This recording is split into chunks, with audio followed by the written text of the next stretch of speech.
नमस्कार दोस्तों, आप सभी का स्वागत है। आज हम इस वीडियो में आपको जे कृष्णमूर्ति जी के जीवन के कुछ रहस्यों के बारे में बताने जा रहे हैं। जे कृष्णमूर्ति जी एक ऐसे महान संत का नाम है जिन्होंने मानव जगत को भगवान से मिलाने का बहुत ही सरल सा मार्ग बताया है। वो जो कुछ भी इस जगत को दे गए हैं उसकी कीमत नहीं लगाई जा सकती। वैसे तो कृष्णमूर्ति जी के जीवन से संबंधित कई ऐसी घटनाएं हैं जिन्हें आपको जानना चाहिए, लेकिन इस लेख के माध्यम से आज जो घटना हम आपको बताने जा रहे हैं उसे सुनकर आप अपने जीवन में अद्भुत सकारात्मक बदलाव ला सकते हैं। यह कहानी बहुत कुछ सिखाने वाली है, इसीलिए आप इस कहानी को अंत तक जरूर सुनें, जिससे आप अपने जीवन को रूपांतरित कर पाएं। तो चलिए देरी किस बात की, कहानी की शुरुआत करते हैं। कहानी शुरू होती है लंदन में रहने वाली एनी बेसेंट से। एनी बेसेंट इंग्लैंड के राजकुल में पैदा हुई, सुसंस्कारों से पली हुई और अत्यंत रूपवती एनी बेसेंट का विवाह एक पोंगा पंडित के साथ हुआ। लेकिन कुछ समय बाद एनी बेसेंट ने पोंगा पंडित से रिश्ता तोड़ दिया और वह अकेली हो गई। इस बात की खबर जब लोगों को लगी कि एनी ने अपने पति से रिश्ता तोड़ लिया है तो उसे बड़े बड़े अमीर लोग शादी के लिए प्रस्ताव भेजने लगे। लेकिन सबसे आश्चर्य की बात तो तब हुई जब उसके पास उस समय के सबसे बड़े आदमी बर्नार्ड शॉ का भी खत शादी के लिए आया। पर एनी ने उसके भी प्रस्ताव को हंसते हुए ठुकरा दिया। इसीलिए कहा जाता है कि जो सितारों के लिए जन्मा है वो धरती पे कैसे रह सकेगा। और इसी बीच एनी के हाथ एक ऐसी अद्भुत पुस्तक लगी जिसका नाम था द सीक्रेट डॉक्ट्रिन। उस पुस्तक ने एनी बेसेंट के जीवन में मानो आग लगा दी। लेकिन आप इस कहानी को पढ़ने से पहले एक बात हमेशा ध्यान रखें कि आप जब किसी महापुरुष के जीवन में उतरते हैं तो वहां से आपको रहस्यमय घटनाओं का पता चलता है, लेकिन आपको कुछ पाने के लिए महापुरुष के जीवन में प्रेम पूर्वक उतरना होगा, अन्यथा आपके हाथों में सिर्फ शब्द लगेंगे, उनके प्राण नहीं आ पाएंगे। जो पुस्तक एनी के हाथ लगी उसकी लेखिका उस समय की महानतम योगिनी रूस में जन्मी मैडम हेलेना थी। मैडम हेलेना की एक बहुत प्रसिद्ध पुस्तक है जिसका नाम है सेवन डोर ऑफ एक्सटेसी, जिसका अर्थ है समाधि के सप्त द्वार। रूस में जन्मी मैडम हेलेना रूस से हिमालय आती है और उधर द सीक्रेट डॉक्ट्रिन को पढ़ने के बाद एनी भी लंदन से हिमालय मैडम हेलेना से मिलने आ जाती है। हिमालय में इन दो योगिनियों का मिलन हुआ। जब ये दोनों महिलाएं मिली तो उस समय लोगों ने बहुत विरोध किया और इन दोनों को फ्रॉड कहा। इन दोनों ने मिलकर यह तब किया कि धरती को एक विश्व शिक्षक की जरूरत है, तो क्यों ना इस पर कुछ काम किया जाए। मैडम हेलेना को पराशक्तियों में महारत हासिल थी। उसे अशरीरीय आत्माओं से संपर्क करने का पता भी था। एनी बेसेंट को मैडम हेलेना ने हिमालय के 3 योगियों से मिलाया। उन तीनों योगियों को किसी भी शरीर में प्रवेश करने की महारत हासिल थी। इन तीनों योगियों का नाम कुमुति, मौर्य और ज्वालाकुंड था। इन तीनों योगियों ने भी कहा था कि इस समय धरती को एक विश्व शिक्षक की जरूरत है और इस समय मैत्रेय की आत्मा धरती पर जन्म लेने के लिए आतुर है। आपकी जानकारी के लिए बता दें कि महात्मा बुद्ध ने अपना शरीर त्यागते समय कहा था कि मैं दोबारा इस धरती पर मैत्रेय के नाम में जन्म लूंगा।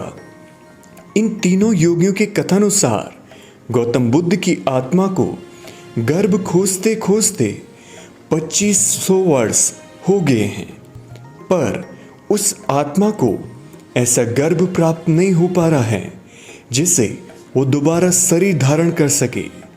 इसीलिए इस आत्मा को किसी न किसी के शरीर में प्रवेश कराने के लिए किसी व्यक्ति को तैयार कराना जरूरी है, नहीं तो यह आत्मा अंतरिक्ष में विलीन हो जाएगी।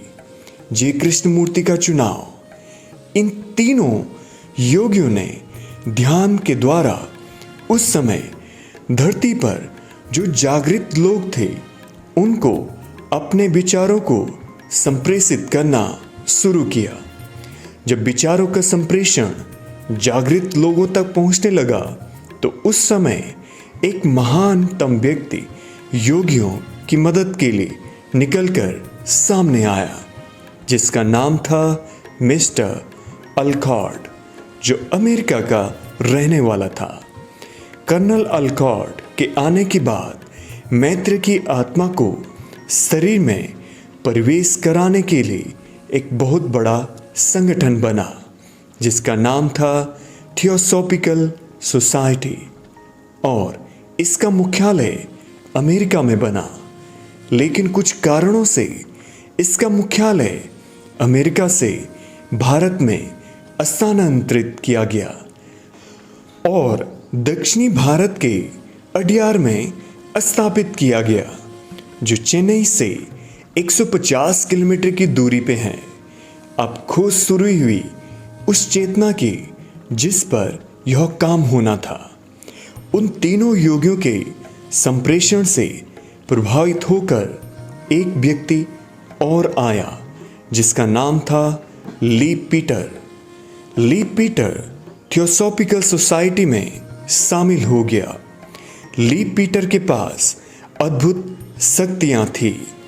ली पीटर, जिसके माध्यम से वह किसी भी व्यक्ति को देखकर उसके पिछले सभी जन्मों के बारे में जान सकता था, तो ये शक्ति ली पीटर के पास थी। एक दिन ली पीटर समुद्र के किनारे टहलने के लिए गए, जहां उन्होंने एक बच्चे को बैठे हुए देखा जो अत्यंत जर्जर फटे कपड़े पहने हुए था। ली पर पीटर ने उस बच्चे का आभामंडल देखा तो उसके आभामंडल में इतनी पवित्रता दिखाई दी कि ली पीटर हैरत में पड़ गए कि जिस शरीर या बालक को हम पूरे विश्व में खोज रहे हैं वो हमारे बगल में बैठा है। मित्रों, उस बालक का नाम था जे कृष्णमूर्ति। जे कृष्णमूर्ति 8 भाई बहन थे, जिनमें कृष्णमूर्ति 8वें नंबर की संतान थे। भगवान कृष्ण भी माता देवकी की 8वीं संतान थे, इसीलिए इनका नाम भगवान कृष्ण के नाम पर कृष्णमूर्ति रखा गया। कृष्णमूर्ति के पिता तृतीय वर्ग के सरकारी कर्मचारी थे, जिनका नाम श्री सीतारमैया था, तथा उनकी माता का नाम श्रीमती संजीव मैया था। जब कृष्णमूर्ति की उम्र महज 10 वर्ष थी, उसी समय मां का देहांत हो गया था और कृष्णमूर्ति अपनी जिस बड़ी बहन से बहुत प्रेम करते थे, उनका भी देहांत उसी समय हो गया था। कृष्णमूर्ति अपनी किताब में यह लिखते हैं कि उन्हें पहली बार 8 साल की उम्र में पराविज्ञान का अनुभव हुआ। उनकी बड़ी बहन, जिसे वो बहुत प्यार करते थे, उनके अंतिम संस्कार के समय हुआ था। वो अपनी किताब में लिखते हैं कि जब वो अपनी माँ के साथ बड़ी बहन के चिता के पास गए तो वहाँ उन्होंने देखा कि उनकी बड़ी बहन माँ के पास बैठी बातें कर रही है। इस घटना को देख छोटे से कृष्णमूर्ति ने अपनी माँ से पूछा कि माँ, जो बहन जल गई है वह आपके पास बैठे बातें कैसे कर रही है? इस बात को सुनकर उनकी माँ मुस्कुराई और धीरे से कृष्णमूर्ति के सिर पर हाथ सहला दिया। कृष्णमूर्ति बचपन में शिक्षा में बहुत कमजोर थे। जब वे स्कूल पढ़ने जाते तो वहाँ शिक्षक के द्वारा पूछे गए प्रश्नों का जवाब न देने के कारण कृष्णमूर्ति को मार पड़ती थी और कभी कभी तो शिक्षक दंड देने के रूप में कृष्णमूर्ति को कक्षा के बाहर खड़ा रहने के लिए बोलते। लेकिन कृष्णमूर्ति ऐसे खड़े होते जैसे कि अब वो सब भूल गए हों। और एक बार तो ऐसा हुआ कि सुबह 10 बजे कृष्णमूर्ति को दंड के रूप में खड़े होने के आदेश दिया गया तो कृष्णमूर्ति कक्षा के बाहर जाकर चुपचाप खड़े हो गए। दोपहर 2 बजे स्कूल की छुट्टी हो गई। सब बच्चे अपने अपने घर चले गए। स्कूल के शिक्षकों व छात्रों में किसी ने भी कृष्णमूर्ति पर ध्यान नहीं दिया। कृष्णमूर्ति भी खड़े खड़े दूसरी दुनिया में खो जाया करते थे तो उन्हें भी अपने घर जाने का ध्यान न रहा और शाम 6 बजे तक कृष्णमूर्ति खड़े रहे। उधर जब उनके पिता ने देखा कि अभी तक कृष्णमूर्ति स्कूल से घर वापस नहीं आया तो वो अपने बड़े बेटे यानी कृष्णमूर्ति के बड़े भाई नित्यानंद को स्कूल में जाकर उसका पता लगाने के लिए भेजते हैं। जब नित्यानंद स्कूल गए तो वहाँ देखा कि कृष्णमूर्ति उसी मुद्रा में कक्षा के द्वार पर खड़े हैं और मानो कृष्णमूर्ति किसी दूसरे जगत में खोए हुए हैं। जब नित्यानंद ने कृष्णमूर्ति को हिलाया डुलाया और कहा कि अरे शाम हो गई है, घर चलो, सब तुम्हें ढूंढ रहे हैं, तब कृष्णमूर्ति को होश आया और वे अपने भाई के साथ घर आ गए। कृष्णमूर्ति की बचपन से ही ऐसी स्थिति थी तो ये था जे कृष्णमूर्ति का बचपन। इसे सुनकर आप इतना तो समझ ही गए होंगे कि यह बालक कोई साधारण बालक नहीं था और ऐसे बच्चे कई हजार सालों में एक बार पैदा होते हैं। अब हम अपनी आगे की कहानी को शुरू करते हैं। ली पीटर ने कृष्णमूर्ति के पिछले जन्मों में देखा कि वह पिछले 11 वर्षों से हमारे साथ हैं और उस पर हमारा बहुत स्नेह है। उधर जब थियोसॉफिकल सोसाइटी का प्रचार प्रसार हुआ तो कृष्णमूर्ति के पिता भी इस संस्था के सदस्य बन गए और फिर वो ओडीआर में आकर रहने लगे जहाँ कृष्णमूर्ति का मैत्री की आत्मा के लिए चुनाव हुआ और फिर मैत्री की आत्मा को प्रवेश कराने के लिए तैयारी शुरू हो गई। कृष्णमूर्ति को तैरना सिखाया गया, टेनिस सिखाया गया। इन्हें दांत टेढ़े मेढ़े थे जिसको डॉक्टर के पास ले जाकर सही कराया गया और इसके अलावा भी कृष्णमूर्ति को सब प्रकार की ट्रेनिंग दी गई। इसमें सबसे बड़े आश्चर्य की बात यह है कि जितना श्रम गुरुओं ने कृष्णमूर्ति के साथ किया उतना श्रम इस सदी में शायद ही किसी गुरु ने अपने शिष्य के साथ किया होगा। रोज रात 8 बजे एनी बेसेंट और ली पीटर कृष्णमूर्ति को हिमालय ले जाते और वहाँ तीनों गुरुओं से बातचीत होती थी और कृष्णमूर्ति को आदेश था कि जो घटना तुम्हारे साथ रात को घटी है उसको तुम सुबह एक डायरी में लिखना। परंतु कृष्णमूर्ति ज़्यादा लिखना तो आता नहीं था, इसलिए उनकी बातें एनी बेसेंट लिखती थी, वही बात आगे जाकर एक पुस्तक के रूप में प्रकाशित हुई। आपको यह जानकर आश्चर्य होगा कि यह पुस्तक कृष्णमूर्ति की प्रसिद्ध पुस्तकों की लिस्ट में आती है, जिसका नाम at the feet of the master है। और इस पुस्तक का दुनिया की 40 भाषाओं में अनुवाद किया गया। दोस्तों, मेरा सुझाव यही है कि आप इस पुस्तक को जरूर पढ़ें, क्योंकि इस पुस्तक में उन्होंने बताया है कि उन तीनों योगियों से वो किस तरीके से बात किया करते थे। अब थियोसॉफिकल सोसाइटी की पूरी तैयारी हो चुकी थी। मैत्री की आत्मा को प्रवेश कराने के लिए 30,000 लोग ओमेन कैंप में जमा हुए और दुनिया के लोगों ने अपने रेडियो को ऑन कर दिया ताकि वे कृष्णमूर्ति को मैत्री की आत्मा को स्वीकार कराने के कार्यक्रम को सुना सकें। जय कृष्णमूर्ति के सत्य वचन। जब आत्मा को प्रवेश कराने की प्रक्रिया शुरू हुई तो कृष्णमूर्ति ने कहना शुरू किया कि सत्य कोई बंधा बंधाया मार्ग नहीं होता, सत्य किसी का अनुगमन नहीं करता। सत्य की यात्रा व्यक्ति की अकेले की यात्रा होती है। सत्य का कोई संगठन नहीं होता, संगठित होते ही सत्य मर जाता है। और मैं कभी नहीं चाहूँगा कि आने वाली मनुष्यता को एक संगठन का रूप देकर एक पिंजरे में बांध कर रखूं।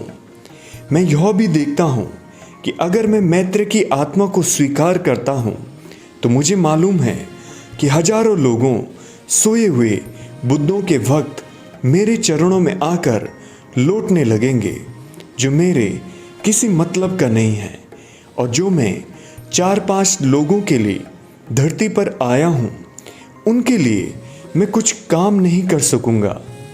एक भीड़ जमा हो जाएगी मेरे पास और मैं जो कार्य करना चाहता हूँ वह नहीं कर पाऊँगा। इतने बड़े साम्राज्य को, इतनी बड़ी भीड़ को एक क्षण में कृष्णमूर्ति ने ठोकर मार दी और परमात्मा को उपलब्ध हो गए। वहाँ बैठी भीड़ आश्चर्य में पड़ गई। इस प्रकार कृष्णमूर्ति ने संगठन को अस्वीकार किया और कुछ दिन बाद संगठन टूट गया।